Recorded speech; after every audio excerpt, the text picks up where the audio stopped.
All right, so I'm Gilles Hilary. I will be the moderator for the next session. We have today 4 fantastic panelists. I will let them introduce themselves, but very happy to have everyone here today.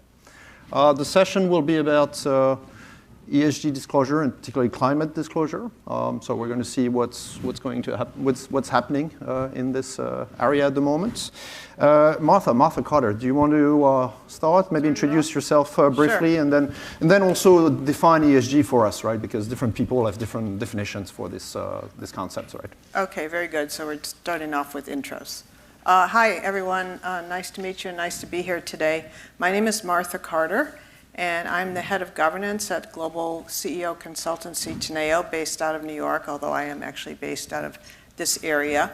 And TIAA does work for CEOs and by extension management teams and their boards. And we work with a lot of very large public multinational firms, some of which will be reflected in my remarks today. I've been with TIAA for 8 years, and before that I was with proxy advisor ISS, where I led global research there and also chaired their policy board. And I was with ISS for 13 years, and before that I was with NASDAQ stock market, and before that I was working on my PhD, and Regan Agarwal was on my dissertation committee. So I've her to thank for the fact that I was able to actually finish my PhD. Congratulations. Sam, you want to introduce yourself? Sure. Hi, everyone. Thanks for joining us here today. I'm Sam Hodas. I'm head of enterprise ESG strategy at Nuveen, which is the asset management arm of TIAA, the retirement provider. I'm responsible for all of our governance and strategy covering our corporate ESG issues, as well as our client strategy as it relates to our ESG products and solutions. Christina Wyatt. Sure. Thank you for having me. My name is Christina Wyatt. I'm Deputy General Counsel and Chief Sustainability Officer at Persephone. Persephone is a software company that helps other companies to measure and manage their greenhouse gas emissions. Before coming to Persephone, I was on a 1-year assignment at the Securities and Exchange Commission working on the climate proposal that's currently pending, that we're all waiting with bated breath to see what comes out in the coming months. And then before that, I spent over a decade at the law firm of Latham & Watkins. Anant? Thank you. Good afternoon, everyone. I'm really happy to be here. Anant Madhavan from BlackRock. I'm a managing director there. I've been at BlackRock for 20 years. Actually started at BlackRock's, in our San Francisco office with BGI. Before that, I was at Investment Technology Group, and before that, I was actually an academic, and I'm probably one of the few people here who did not have Rena as his dissertation chairperson. So there we go. Fantastic. All right, so like I was saying before, we're going to be talking about ESG. Maybe a good starting point is, what does that mean? Because again, it means different things for different people. Sam, do you want to? Yeah, obviously, what it means to different people is very contingent on what their goals are when they look at different investment solutions and what their overall investment thesis is.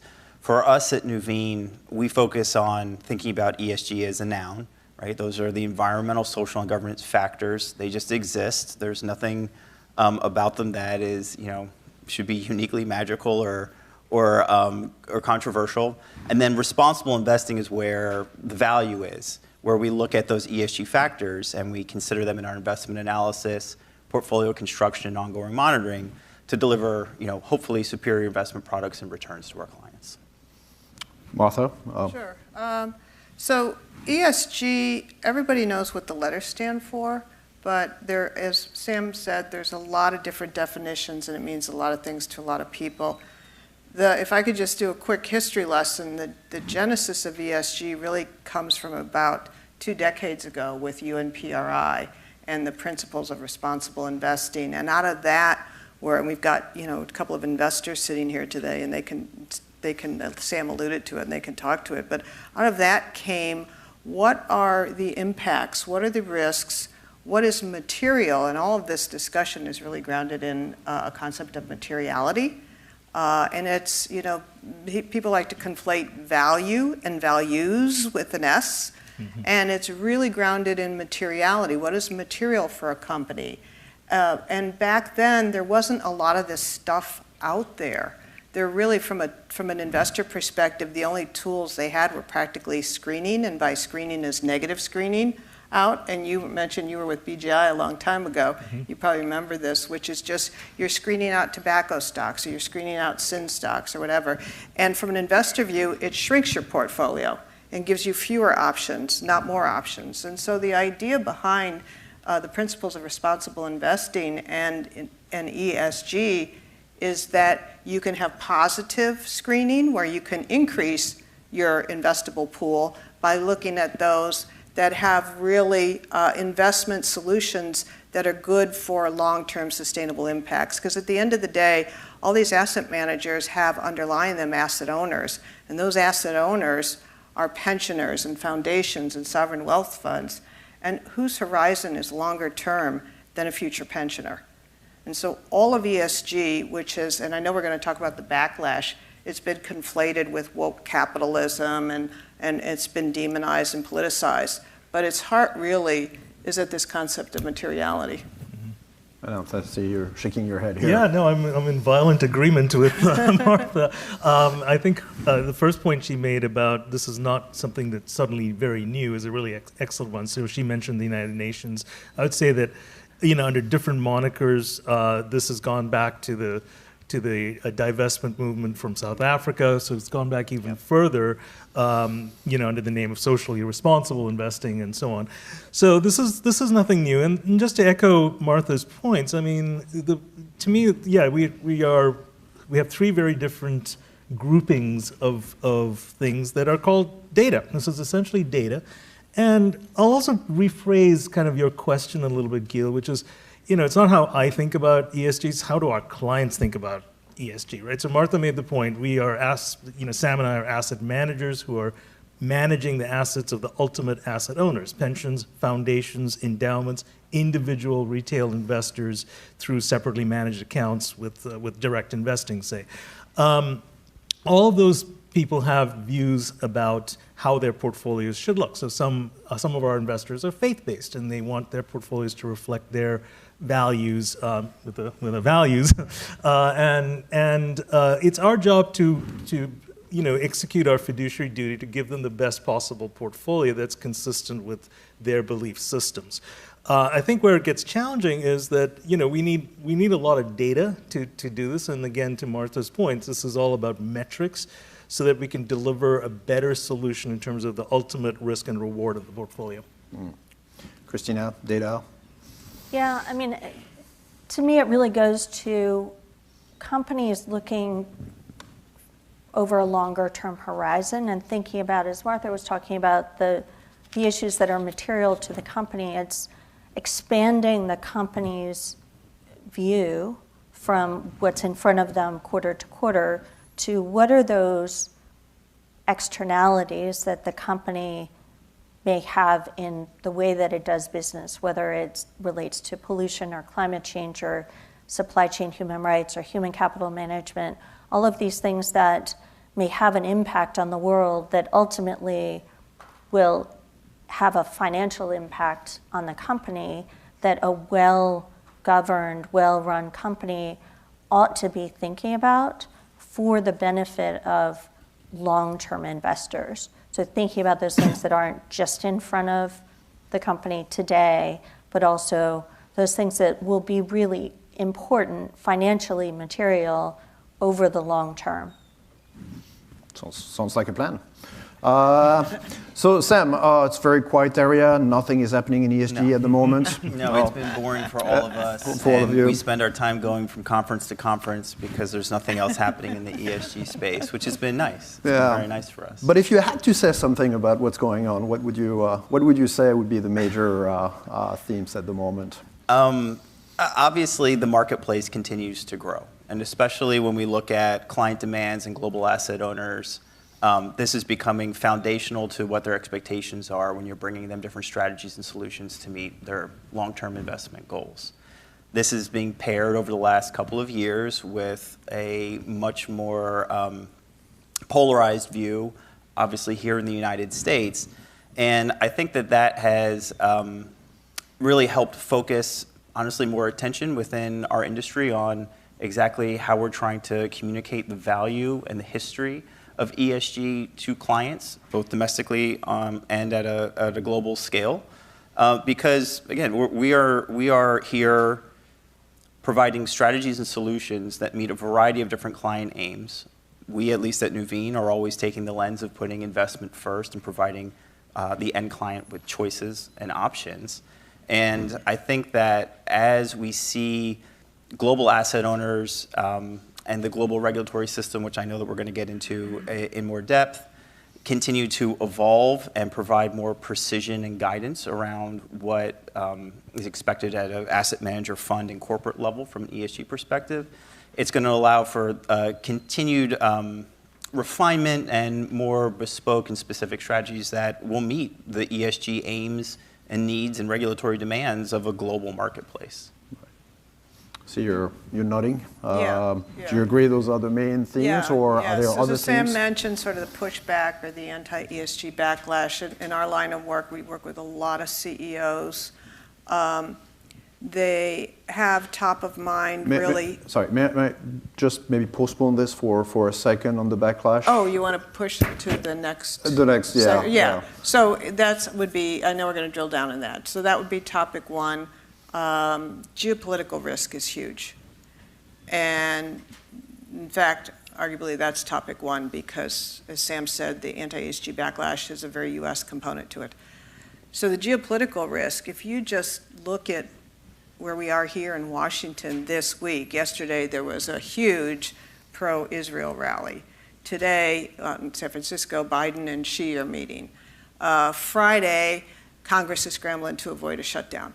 Boom, all in 1 week. I mean, it's just incredible amount of geopolitical risk and tensions that have to go into the calculation of how you run your business, and there's sanctions in Russia and what's going on in Taiwan, and how do you navigate through this world of social media is another one that's fast-paced and can have huge reputational damage in a heartbeat. And that's also top of mind for CEOs. And I could probably go on. I'd probably come up with 5 or 6 more. But I will let you jump in. I'll be happy to take that one. So I'm almost scared to nod now because Gilles is going to pick on me. But that's my bouncer look. That's your.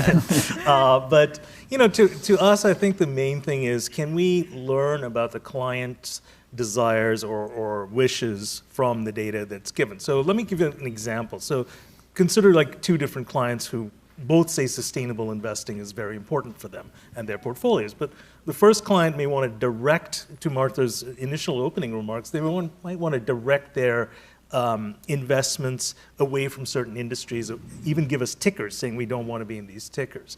The second client may take a more quant approach. They may say, I want to emphasize renewables, I want to emphasize sustainable agriculture, so to Marta's point, actually expand the remit beyond the traditional index. They may want to also have a goal of reducing their carbon footprint relative to a popular index benchmark. All of this we can do if we have enough data. So the job is to gather meaningful data that is informative. And when we talk specifically about climate change, I mean, climate change is a global issue. So there is a need for global standards that are consistent across domiciles, across regions. And that's kind of the challenge that we're facing right now as asset managers. Right. Christina, you want to elaborate on what you think are the main issues at the moment? I mean, I think we'll probably get into the data issue, but I couldn't agree more that we really need to see harmonization of standards so that we're all trying to measure the same things in the same way. We'll have some differences in different jurisdictions around who's subject to what laws, and there's single materiality in this country and double materiality in Europe. There are those differences, but getting to a point where we're measuring at least the same things with the same measuring stick is critically important, and we're well on our way. We're making a lot of progress in that regard, so I'm actually quite optimistic about the direction of travel So better definition of the concepts and then better measurement so that we can implement solution. Yes. Yeah. I can hear the passion for the backlash. I can hear my panelists want to talk about this. So Sam, given what we read in the newspapers, you see companies, domestic companies having to deal with this, but also foreign companies moving to the US and dealing with a political or cultural environment they're not really familiar with. What are your thoughts on that?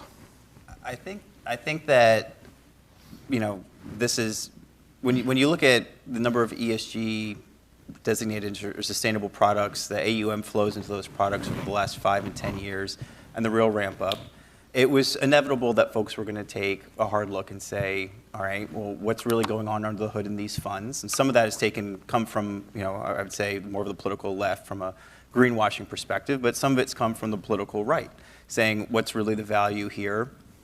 And are you really trying to satiate client demand, or are you advancing an agenda of your own? So it's put the onus on us as an industry to be much more clear in our communication about, again, we provide solutions to investors. And also, as we get more data and these global regulatory regimes start to come online and we get more consistent and high quality data, it becomes easier to demonstrate, maybe not direct attribution analysis to any one ESG factor, but sort of the overall value set that responsible investing has.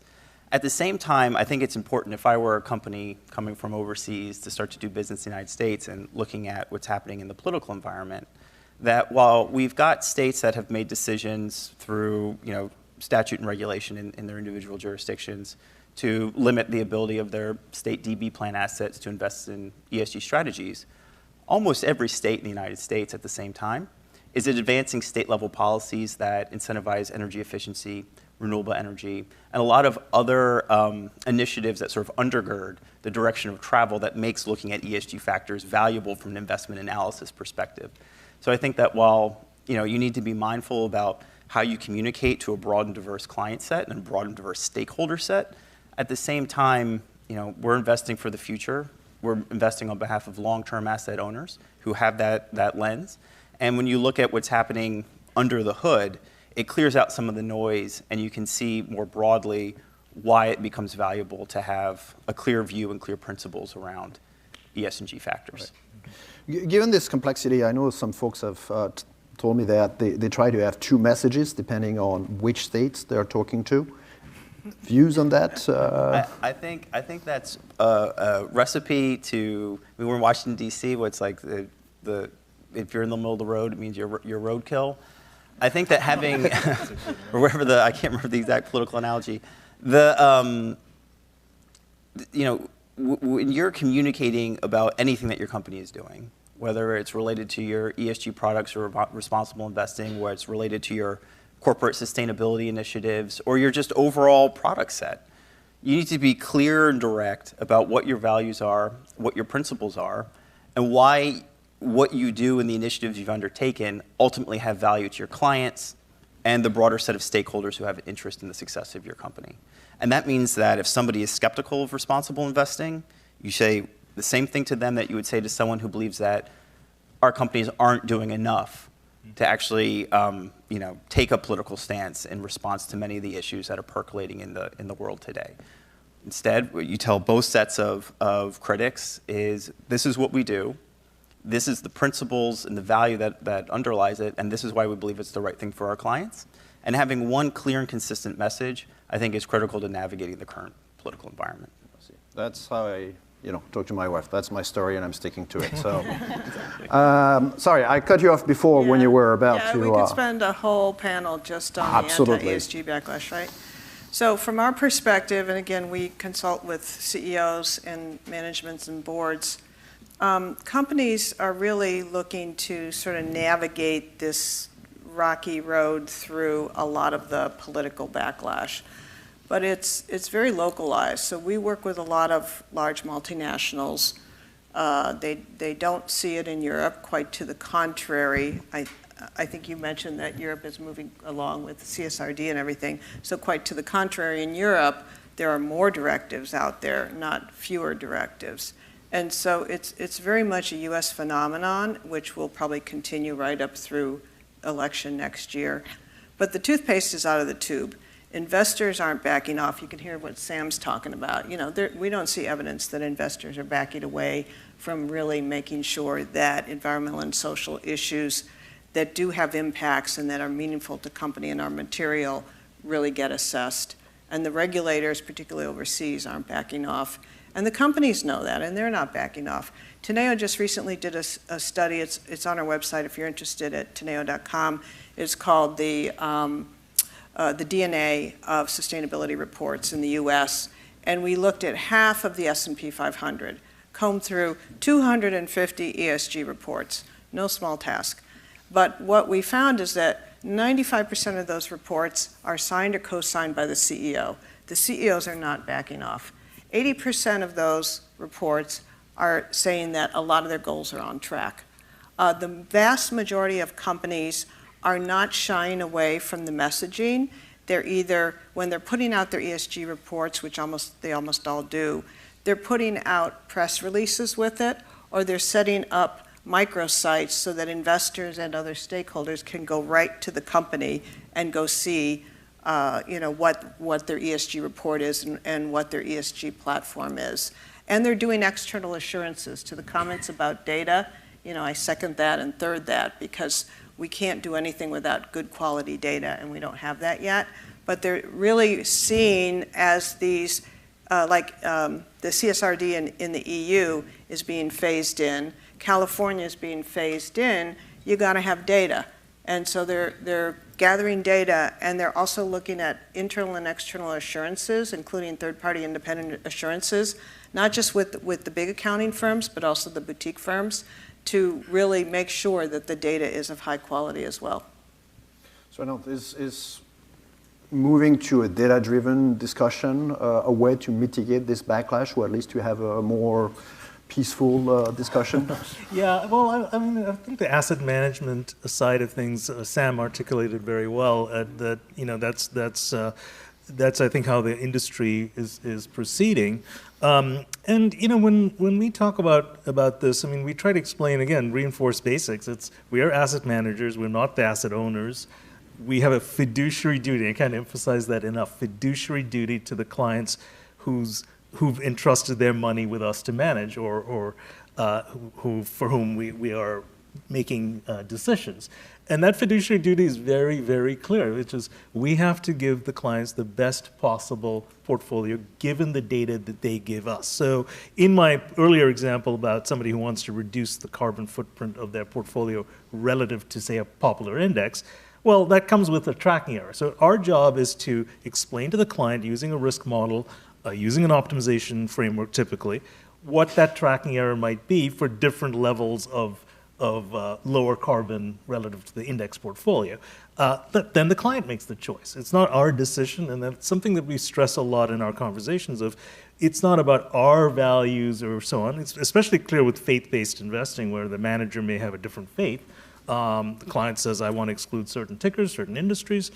Fine, we will do that. And we will just explain to them what the resulting tracking error might be. So it is about not only the data, but also explaining how the data is used and presenting the client with a range of possible outcomes in terms of risk and return. So all of these climate change issues have risks, which we've talked about, but they also have potential opportunities. So there's new technologies being developed. Clients are very interested in these things. So we want to explain what these things are and let the client decide, because that is really how we satisfy our fiduciary duty. Christina? I couldn't agree more, really. I would just put a fine point on or emphasize the importance of the quality of the data and the role of assurance, because it is the way that we can combat greenwashing. And greenwashing is really the enemy of confidence in the markets and in sustainable investing. And once we have requirements to disclose information in a consistent, comparable way, subject to assurance, and we have methods to track the data so that they're really, truly transparent, then investors can have confidence that the risks and opportunities that the companies are talking about in their reporting are actually measurable, and that where companies say that they're making progress toward, for example, decarbonization goals, that's actually measurable, it's provable, it's assurable, and so investors can know that the money, the capital that they're allocating to those companies is being allocated wisely, and it's not just, just words on a piece of paper. Right, so to go from the mission to the implementation, right? I was reading an article in a newspaper a few days ago, and I came up with a new word that I've never seen, green hushing. So apparently what this thing is, it used to be the case that people didn't do good things, but were bragging about doing them. There's apparently a trend, according to that article, that people do good things, but won't be quiet because they're afraid of the backlash. Is that just a catchy title, or is there something to it? And I guess that's a free-for-all. I think so, but... Sorry, Martha, you go. Well, I would say, yeah, I've seen that phrase pop up in the last few months in different articles, and we certainly all passed it around, inside the companies. Like, have you guys seen this phrase before? What does this phrase mean? But to Martha's point, the trend from a point of market expectations from a corporate disclosure perspective is towards greater disclosure that's aligned to specific either market frameworks, GRI, SASB, or to increasingly regulatory frameworks with CSRD, UK, Hong Kong, Singapore, other global jurisdictions coming out with their own climate and ESG reporting frameworks. So I think that green hushing, it may have referenced a brief and fleeting moment as folks took a step back and said, how are we really approaching this and what are our principles? But over the medium and long term, I don't think I don't think it will reflect a permanent shift in the approach that both corporate issuers and the investment community is taking to this. Is this a consensus on this? Yeah, no, I think I'm aligned with Sam's view on this, exactly. Yeah, I think it's, on the one hand, nobody wants to be the next Disney Florida or the next Bud Light. On the other hand, very few companies have the kind of marquee name where they're going to be called on the carpet. And so what we're seeing, in particular, in non-household name companies, like say more the mid-caps, or even in private equity and in pre-IPO where they can run under the radar, they are all in on ESG because they know that, like especially for a private equity company that has a portfolio companies, they know that when they get to an exit strategy, they want a clean exit strategy, and that includes governance and all governance, ESG. And so they don't have to back off because when Congress declared July ESG month and started calling people in for hearings, their portfolio companies and the PEs aren't going to be top of list. So they can really run with this. So there's a huge swath of companies that really are relatively ambivalent to the political backlash because they're not Disney. All right, so we probably want to save some time for the Q&A, so maybe in 30 seconds or less, like your last words for today's discussion. Extra credit if you mention regulation in those 30 seconds. Yeah, so I'm enormously optimistic about the direction of travel for the harmonization of reporting standards around the world. We went from what was really an alphabet soup of different reporting voluntary standards to something that is much more harmonized around the International Sustainability Standards Board, which was designed by the IFRS Foundation to try to create a common baseline for sustainability reporting. Its standards on climate, which are the first standards that it's come out with, the only ones so far, a general standard and a climate standard, align quite closely with the SEC and California, and even with Europe, even though Europe is a little bit different because it has a double materiality lens. But all of this is to the good because it means that companies can have greater assurance that as they work to gather the data that they need and build their reporting, that there won't be wasted effort. The work that they're doing will serve them in all of these different regulatory frameworks, even where there are some differences around the edges. The common baseline is there and well defined.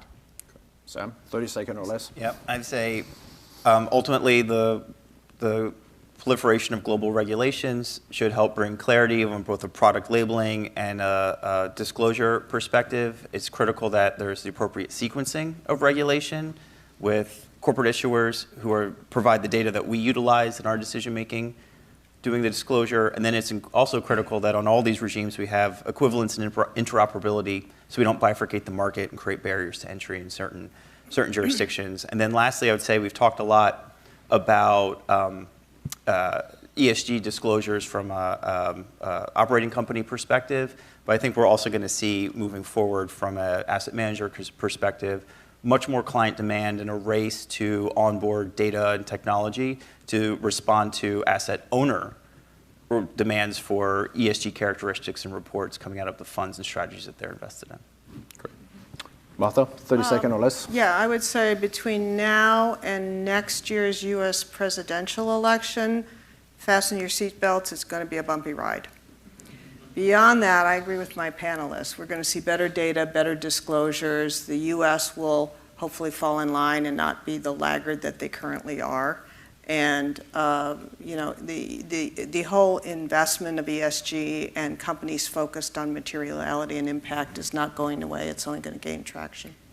Yeah, so just really quickly, I mean, I think my fellow panelists made all the points for me. I think we're moving in the right direction. The data is getting harder and it is getting more standardized. As I said, global warming or global climate change is a global problem, and so we need to know, we need to have consistent standards across regimes, across regions. I think we're moving in that direction. I think that's the general sentiment from the panel. More data is good because it helps us tailor those client outcomes that are so important. It's a form of having, it's almost like a language. You can imagine that when we created these words, we can have a better, more in-depth discussion with the clients about what they really want. And somebody who's interested in sustainable investing may want renewables, they may want to lower their carbon footprint in their portfolio. They may want very different things, but we have the data, then we have the discussion with them. All right, sounds like a plan. So I guess at this point we're going to move to the audience and take questions. I don't really see because I've got the lights in my face, but if someone wants to ask a question, please go ahead. Sure, thank you. First of all, thank you all for coming. Really appreciate it. My question is, when you think about kind of businesses allocating resources, capital, labor to ESG, can you provide some color on kind of the weighting? Like, is it 60% sustainability, 20% S&G? And on the client side, when they're investing in a business, is it, again, kind of what's the weighting? Is it similar to how companies approach ESG? Some more color on that would be awesome. Thank you. It's very, what's one of the things about ESG factors is they're very company specific. So if you're a technology company, there might be a much greater focus on your human capital management practices, your overall governance practices, whereas if you're in an extractive industry or a utility, there would be a much heavier weight on climate risk, natural resources, biodiversity risks, and the E. So when we look at ESG factors, it's not necessarily a fixed weight where you're looking at a risk score or ESG score for an issuer. You're going to look at what matters both and from an absolute basis, but then also a relative basis within their industry. Yeah, and I'll just add, I totally agree with what Sam said. Companies are more and more looking at it as part and parcel of their business strategy.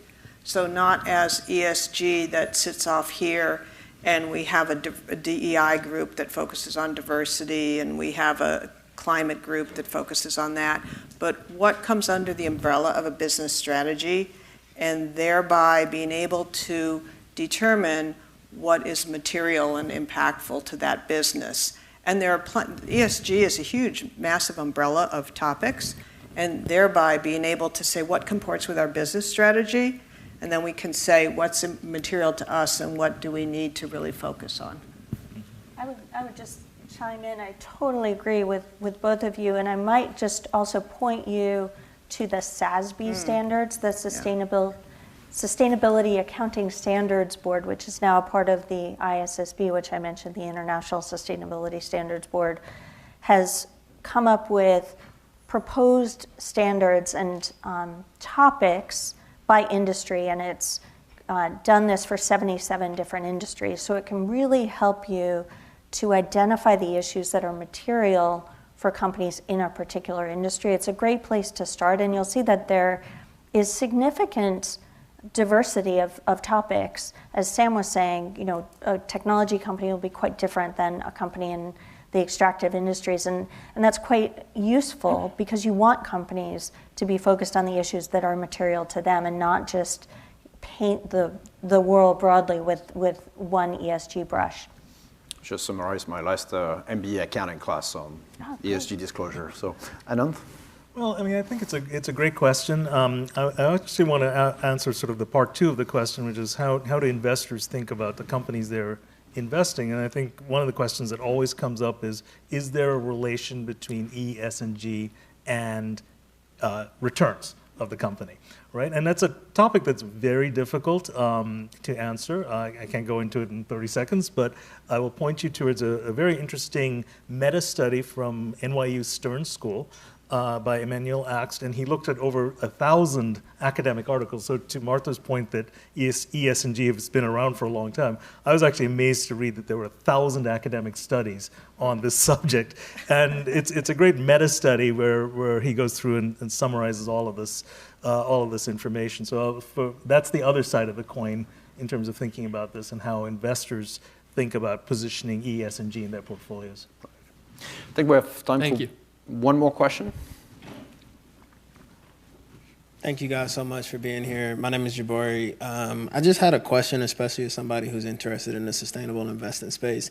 How do you guys think about the benefits of engagement, especially from what you guys were speaking of the somewhat exclusionary investing that can sometimes happen where you just exclude a company that doesn't meet your standards? How do you think about the benefits of engagement to potentially get a company that may not meet those standards today to get there over time? Right.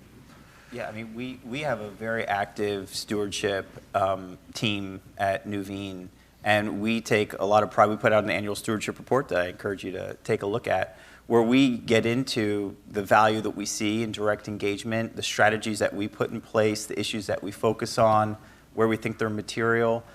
We think that there's a lot that can be done from us identifying what we see to be a material ESG risk with an investee company, engaging directly with management, to try to get first more transparency. Can they get us data in a more consistent way that's up to industry standards? Can they put out a clear strategy through their ongoing corporate strategy and operations for how they're going to address that? And then ultimately, we want to see what are the tangible outcomes. But we think that there's a lot of value in getting people to create longer-term value for us as an investor by sort of following that path towards through engagement, towards greater aptitude in addressing ESG risks. So before I ask you, make the remarks within 30 seconds, I'm going to say 20 seconds. I'll just comment again from the asset management perspective. I mean, we have a large stewardship team. They're very transparent. We publish a lot about how we make decisions. We engage, and it's all very public. Okay. I'll just make a tangential, though quite related comment, which is the whole shareholder proposal process is the U.S.'s form of engagement in a way that it doesn't exist in a lot of other countries. And the whole 14A process has been maligned to some extent. But when advocates file shareholder proposals on environmental and social topics, that's a form of engagement. And a lot of times companies will engage both with their institutional investors as well as these proponents to understand what the environmental or social issue is, and they may make changes because of that. Christina, 20 seconds or less. I think engagement is enormously important, and would just point to the fact that even if Nuveen and BlackRock have exclusionary funds, they also are, in many of their investments, exposed to the market. And so if we can address the risks, the systemic risks that the market faces through engagement, then we're going to improve performance and risk-adjusted returns broadly for all of those investments that are across the market. All right. Well, you know, at the beginning, I promised a fantastic set of panelists, and I delivered. So thank you very much for your time, for your insights. We appreciate that you came here today, and I'm sure the audience also appreciate it.